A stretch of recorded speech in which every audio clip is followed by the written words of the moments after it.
receberei. Um rabino muito famoso, um rabino muito dedicado às Escrituras, ele traduziu para o Morachá, que é uma tradução para os hebreus, para o povo de Deus, para os judeus, que ele diz que o Senhor, na hora que Moisés perguntou para ele: qual é o teu nome? Quem é você? Se me perguntarem o que é que eu digo, e ele disse que Deus disse nas entrelinhas para ele: eu sou o que você precisar, na hora que você precisar.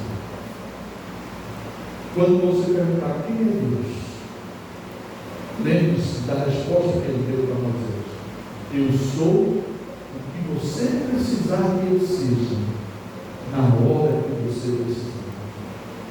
Para mim, este é o verso mais lindo de toda a Bíblia. Deus se identificando conosco. Amém, irmãos? Muito bem. Eu peço aos amados que abram a sua Bíblia. Agora nós vamos abordar este tema que o Jardel projetou, sobre o valor de uma mãe. Nós vamos dividir e abordar esse texto em 3 textos bíblicos. Eu convido você a abrir primeiramente para 1 Samuel, capítulo 1. 1 Samuel, capítulo 1, versos de 26 a 28. Nós vamos dividir em 3 textos bíblicos, abordando o assunto de hoje, que é o Dia das Mães. Capítulo 1 de 1 Samuel, versos de 26 a 28, diz assim: e disse ela, Ana: ah, meu Senhor, tão certo como vives, eu sou aquela mulher que esteve aqui contigo, orando ao Senhor, porque este menino, por ele eu orava, e o Senhor me concedeu a petição que eu lhe fizera, pelo que também o trago como devolvido ao Senhor por todos os dias que viveu, pois do Senhor o pedi. E eles juntos adoraram ao Senhor pela entrega que Ana fez de Samuel ao sacerdote Eli. Amém? Vamos para 2 Timóteo, capítulo de número 1. Timóteo 1.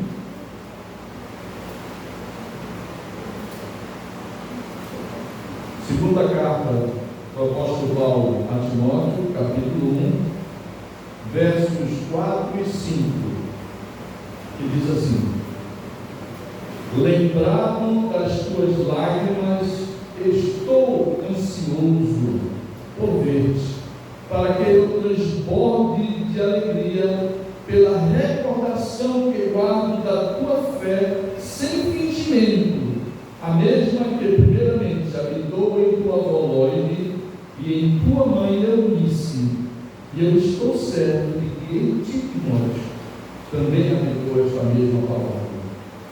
Ainda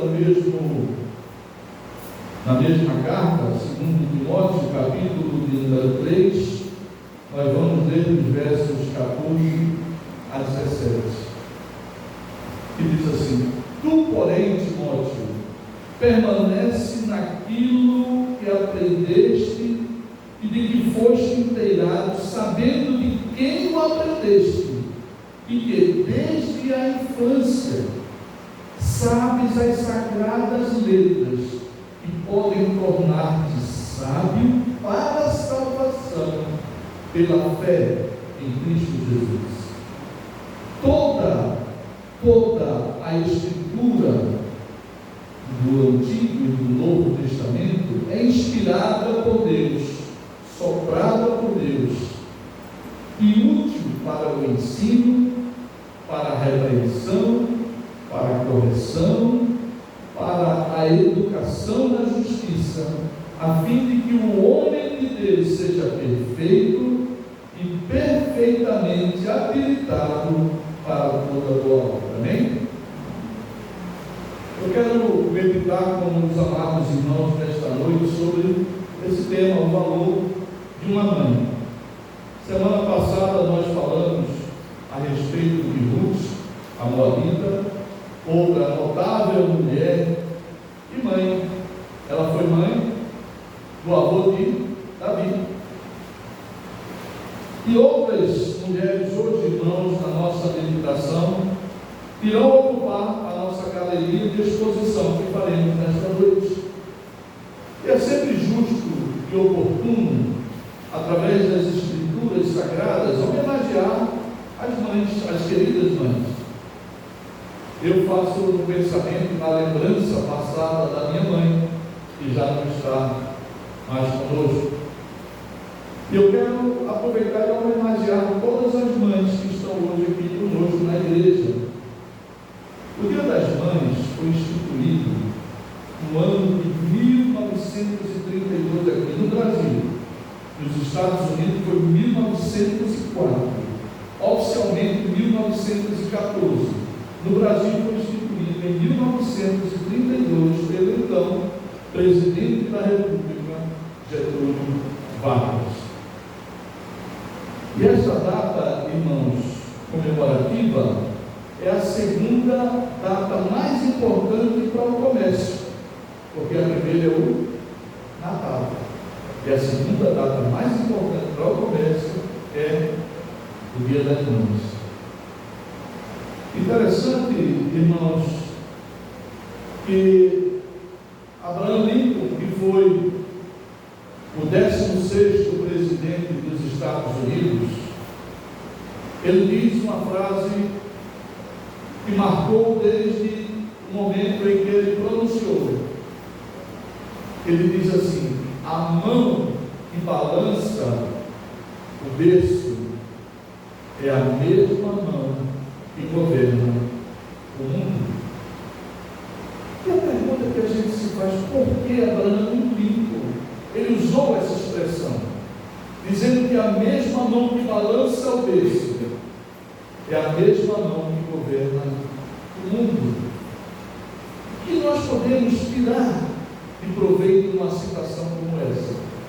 Senão, irmão, que eu particularmente acredito que ele tenha dito isto no sentido de que a mãe, ela é a pessoa mais influente do mundo. A pessoa mais influente. O poder de influenciar de uma mãe é imenso. Você será muito mais aquilo que sua mãe lhe ensinou, através do exemplo dela, do que particularmente o que o seu pai ensinou. Porque a mãe, ela tem o poder de influenciar extraordinário. E eu acho que foi por isso.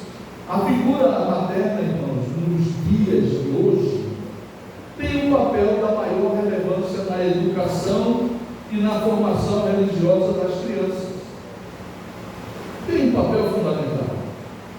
Em muitos lares, irmãos, o papel da mulher tem sido ainda maior em virtude da ausência do pai por vários motivos: trabalho, separação, falta de autoridade, vícios, violências. Separa completamente e divide a família. Mas minha mãe sempre dizia: lugar de filho é do lado da mãe. É importante que o pai esteja presente, mas a mãe, ela sempre tem a tendência de fazer, aconteça o que aconteceu. O pai, normalmente, quando ele se separa da mãe, ele tem a tendência de procurar viver a vida dela, mas a preocupação principal da mãe é criar os filhos. E ela tem a capacidade de trabalhar o dia inteiro, repetir diversas vezes: não faça isso, não faça isso, não faça isso. Dormir tarde, preparar tudo para o dia seguinte e se acordar bem cedo com a disposição de fazer tudo de novo. Já o homem, ele tem uma forma diferente de ver essas coisas. Já a mulher não. A mulher, Eu sempre digo que a mulher, ela vive sem homem. Mas o homem, por natureza própria, não quer viver sem uma mulher. Mas é natural que a mulher, ela viva até sem homem, é natural. Quando ela tem filhos, principalmente. Tem coisas que desabilitam muitos pais de exercerem com autoridade o seu papel de pai e de líder, influenciador. E no esforço, irmão, das mulheres de compensar a ausência dos pais, as mulheres são muitas vezes obrigadas a fazer esse duplo papel de mãe e de pai. Muitas trabalham fora para suprir o sustento do seu lar. E isto acaba, em parte, irmãos, prejudicando na educação e na formação religiosa dos filhos. Porque falta tempo, muitas vezes, para você estar próximo ao seu filho, vendo as necessidades do seu filho, procurando ensinar, procurando dar para ele um momento de prazer, de aprendizado da palavra de Deus e muitas outras coisas, porque falta tempo. E as consequências, irmãos, desta falta de tempo só serão percebidas muitas vezes na adolescência e na juventude. As escolhas que nossos filhos farão serão baseadas muito mais naquilo que eles viram em nós do que aquilo que eles ouviram de nós. A formação da personalidade da criança, ela se inicia aos 2 anos de idade. Diferente do que muita gente pensa. Não, vamos deixar quando ele crescer, a gente conversa mais com ele. A formação da personalidade começa aos 2 anos de idade. Por isso a importância dos pais estarem próximos. Eu quero agora, irmão, entrar em definitivo na mensagem, destacando deste repertório tão rico de mães exemplares que nós vimos aqui, como Ana, como Lói, como Eunice. Nós vamos meditar na escolha de 2 mães e de uma avó. A primeira delas é Ana. A palavra Ana no judaísmo significa graça. E eu quero destacar 3 coisas. Primeiro ponto: Ana era uma mulher amada pelo seu marido, mas Ana era estéril. Sem dúvida, Ana é uma das mulheres preeminentes de toda a Bíblia.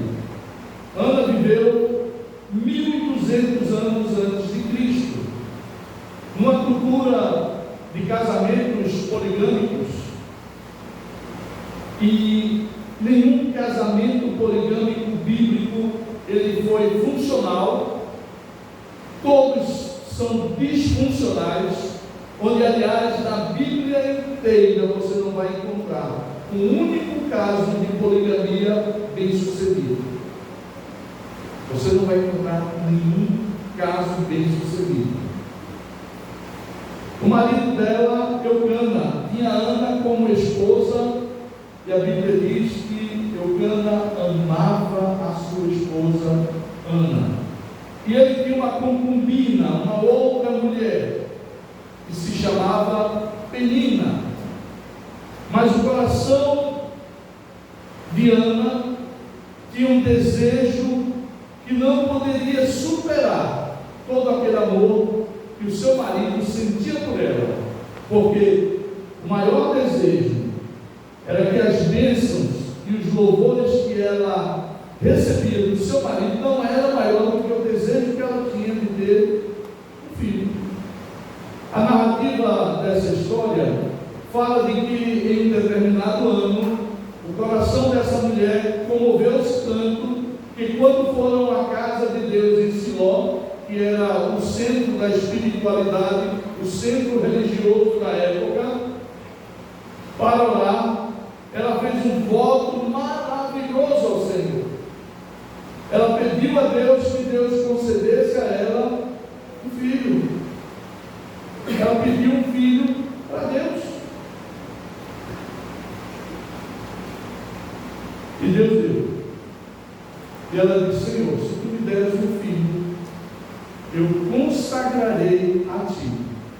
Eu levarei este filho consagrarei ao sacerdote Eli. E foi exatamente isso que ela fez.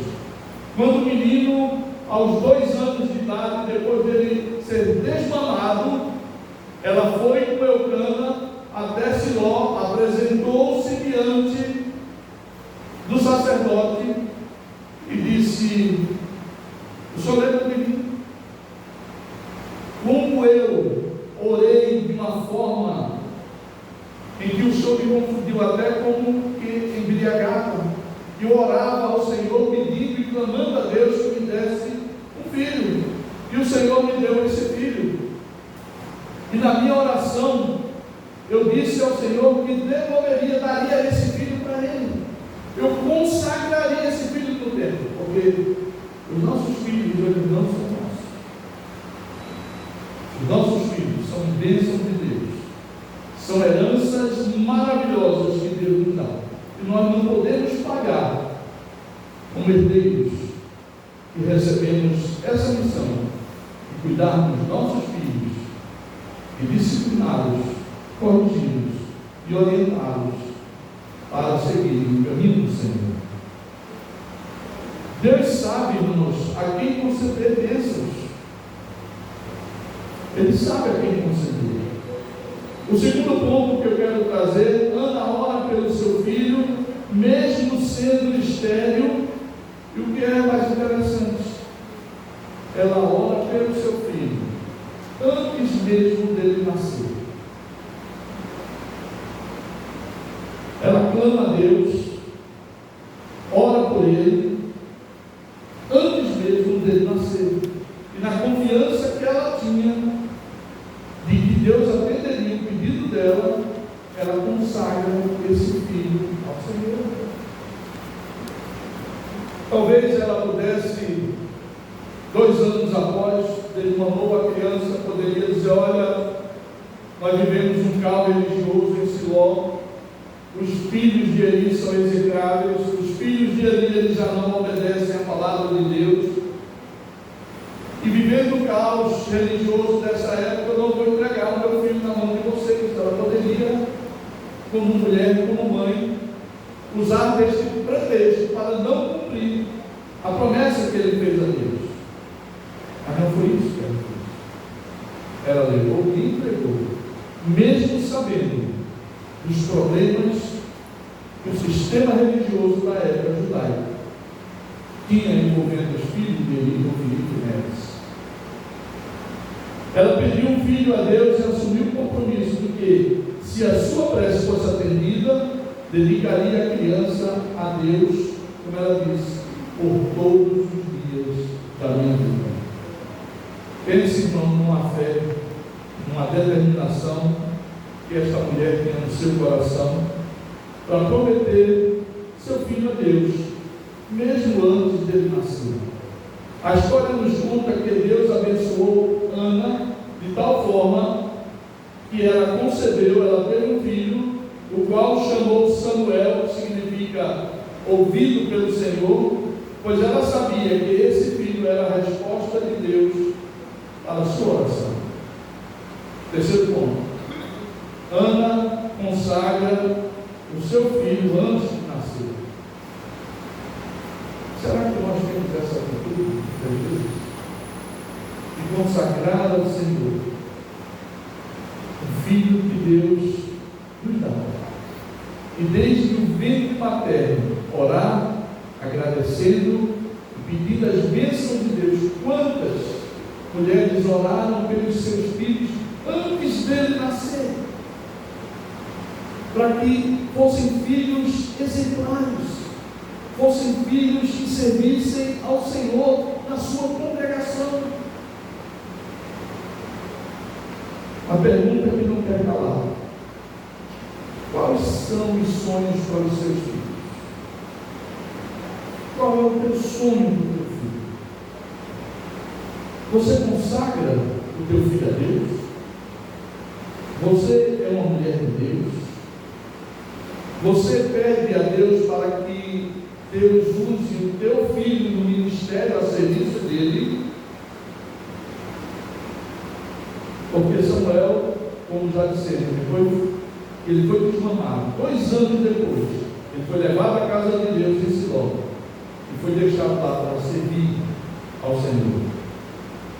Samuel tornou-se um grande profeta, mas não só profeta, como o último dos juízes e sacerdotes.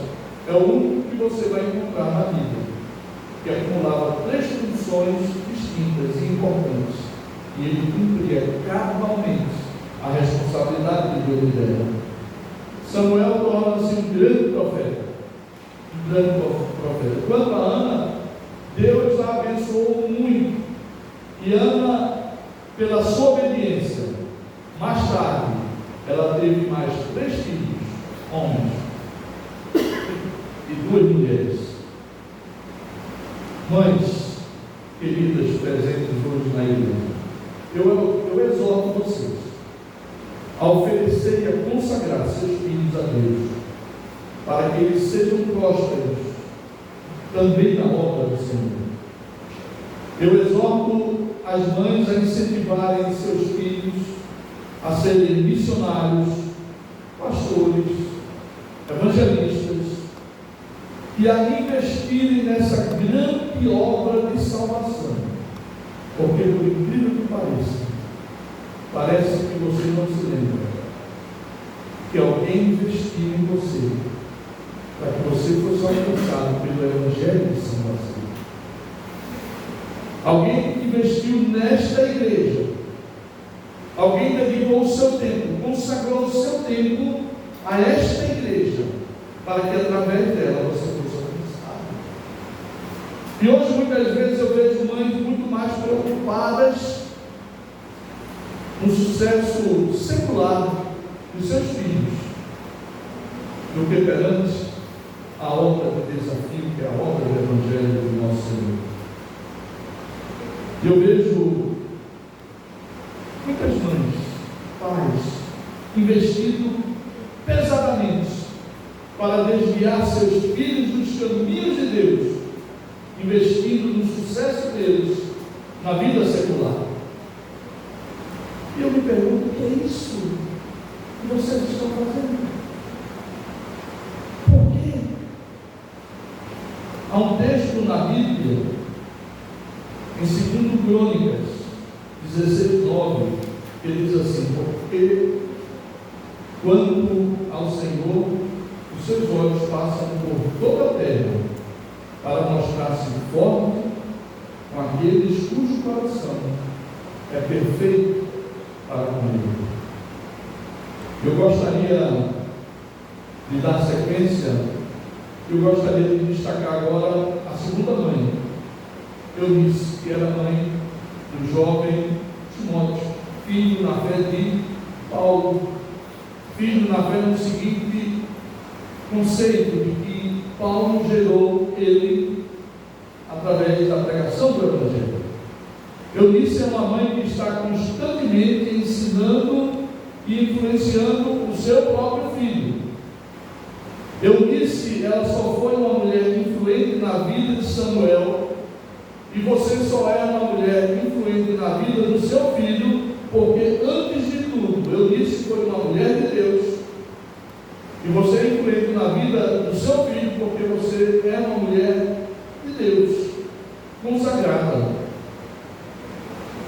2 Timóteo 1,5 vai dizer assim: pela recordação que guardo da tua fé sem fingimento, a mesma que primeiramente habitou em tua avó Loide e em tua mãe Eunice, eu estou certo de que também habitou em ti, Timóteo. Ou seja, essa geração começou através da avó de Timóteo, em que ela pregou e ensinou a sua filha Eunice a ensinar seu filho nos caminhos do Senhor. Não é à toa que Paulo consagra ele a pastor da igreja de Éfeso. Era um jovem, mas ele tinha todas as credenciais, como o apóstolo Paulo fala: você é um filho de Deus, você foi instruído pela tua mãe nas sagradas letras, através das sagradas escrituras, que servem para salvar vidas. O lar, irmãos, é a base da vida cristã. Preste bem atenção no que eu vou dizer para vocês. A educação cristã, ela começa no lar. Ela não começa na igreja. Ela começa no lar. A mesma fé que habitou na avó é a mesma que habita na mãe e é a mesma que habita no filho Timóteo. Ou seja, passou de geração a geração. Já estava na terceira geração e a palavra de Deus continuava firme no meio daquela família. E o apóstolo Paulo, ele é testemunho ocular e presente de que tudo começou com a vovó Loide. Passou para a mãe Eunice, que agora estava arraigada diretamente ao coração do seu filho Timóteo. É a terceira geração, abençoada por Deus.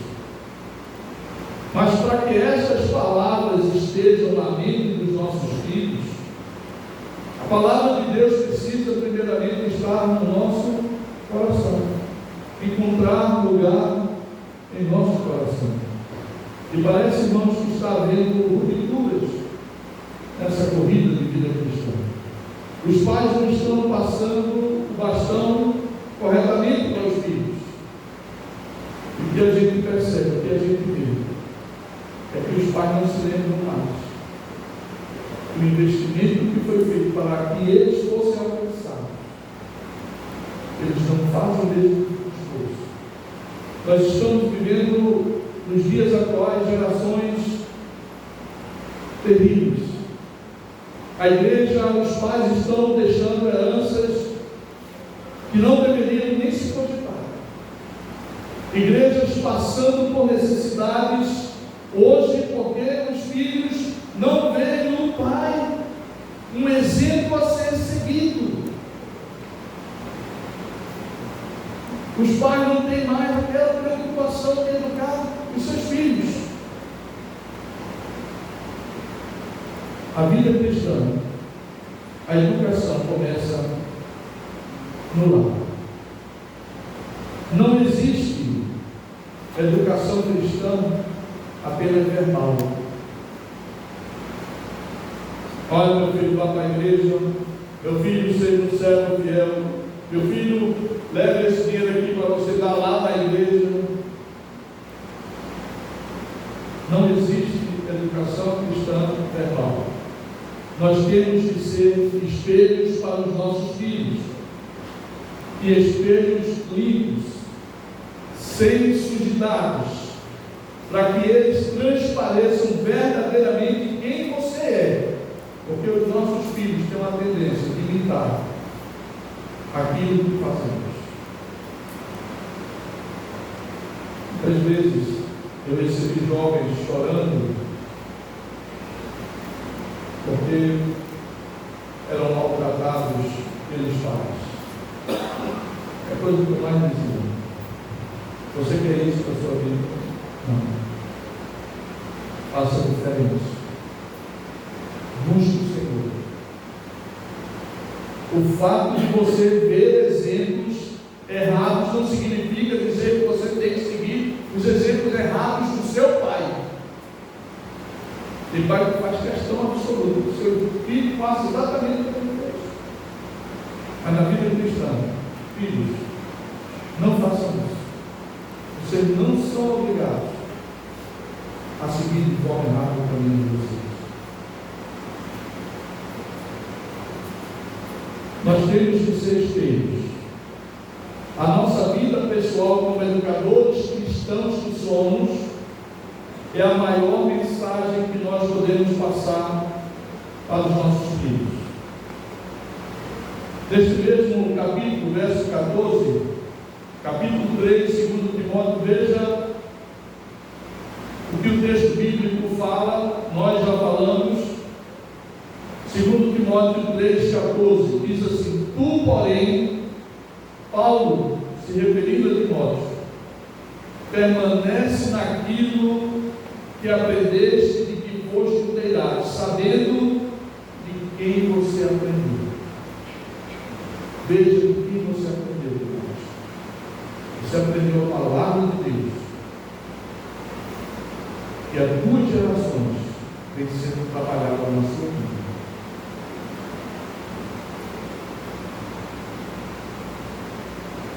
Vejam, irmãos, o que foi ensinado a Timóteo desde o ventre materno.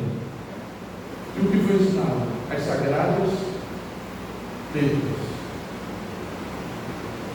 Desde o ventre materno, a sua mãe já conversava com seu filho a respeito das Escrituras Sagradas. Por incrível que pareça, há muito ódio entre muçulmanos e judeus. E a gente vê isso todo dia na televisão. Eu convivi com judeus e muçulmanos em São Paulo na época. Os muçulmanos, eles costumam, desde o ventre materno, ensinar seus filhos a odiar os judeus. Desde o ventre materno.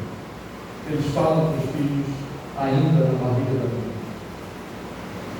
para que eles odeiem o povo de Deus, o povo abençoado de Deus. E o que foi ensinado desde o ventre materno foram as sagradas letras, é a palavra de Deus que torna sábio para a salvação em Jesus Cristo. É isso que Paulo fala para Timóteo. Eu pergunto, você fala de salvação do seu filho? Por que eu pergunto isso? Porque muitas crianças estavam naquele fatídico dia da crucificação de Jesus Cristo e não puderam, e nem tiveram a oportunidade de conhecer a verdade pela qual o nosso Salvador estava na cruz do Calvário. Muitas vezes, eu não falo porque não vai entender, mas sim, pode ter certeza, absoluta. Fale de salvação, fale de cruz, fale do sacrifício de Cristo, porque inúmeras crianças estavam no sacrifício dele quando ele foi crucificado. Crianças, irmãos, elas são como esponjas, e elas têm uma enorme capacidade de aprender e reter tudo o que você ensinar ou usar para ensinar as crianças. Irmão, se você hoje der uma papaya eletrônica para a criança, para conversar com ela, ela vai aprender a conversar com a papaya eletrônica. Não é dúvida disso. Se esse é o instrumento que você usa para conversar com o seu filho, ele vai conversar com a papaya eletrônica. Se você entregar aos seus filhos educadores eletrônicos, como TV, celular, jogos, eles aprenderão com a maior facilidade do mundo a lidar com essas coisas. Seus filhos, diante desses educadores virtuais, eles se sentirão fortalecidos, inseridos, confortáveis num mundo totalmente diferente da versão nossa, porque é um mundo irreal, mas que os pais fazem questão de cultivar, para que o menino tenha calma, para que você possa repousar em paz. Muitos filhos se sentirão até mais seguros e confortáveis com esses educadores virtuais do que o lado do pai e da mamãe. Se sentirão mais atendidos, porque conversam com esse mundo enquanto os pais não conversam mais. Os pais não estão conversando com os seus filhos. Os pais muitas vezes se sentem até recompensados com noites mais tranquilas e calmas, porque não tem o seu filho, para que ele dedique o seu precioso tempo aos seus filhos. Toma aquele celular, toma isso. Os filhos vão dormir tarde da noite e os pais nem percebem a hora que ele vai dormir. Outro problema grave que nós pastores enfrentamos nos dias atuais: pais completamente analfabetos de Bíblia, pais que se engajam com leite e querem ensinar os seus filhos, passar para eles alimentos sólidos. Imagine o que isso vai dar. Eu já disse aqui e eu repito: crente que só vem para a igreja aos domingos é um crente que terá muita dificuldade, será facilmente colado. Se você não frequenta uma igreja, se você não frequenta um culto de doutrina, você não vai saber tirar do texto aquilo que é precioso, você não vai conseguir aprender, você não vai conseguir de maneira alguma dominar o texto bíblico. Quando eu olho para essas situações, eu fico pensando, não na pessoa que não vem à igreja, mas o que os seus filhos vão receber? Se a gente só dá aos filhos aquilo que a gente tem. Você não pode dar ao seu filho aquilo que você não tem. Educação cristã. Você não tem conhecimento, você não se interessa por nada. O que você vai ensinar? Que geração estará na igreja amanhã? Desinteressados completamente pela palavra de Deus, porque não receberam isso dos pais.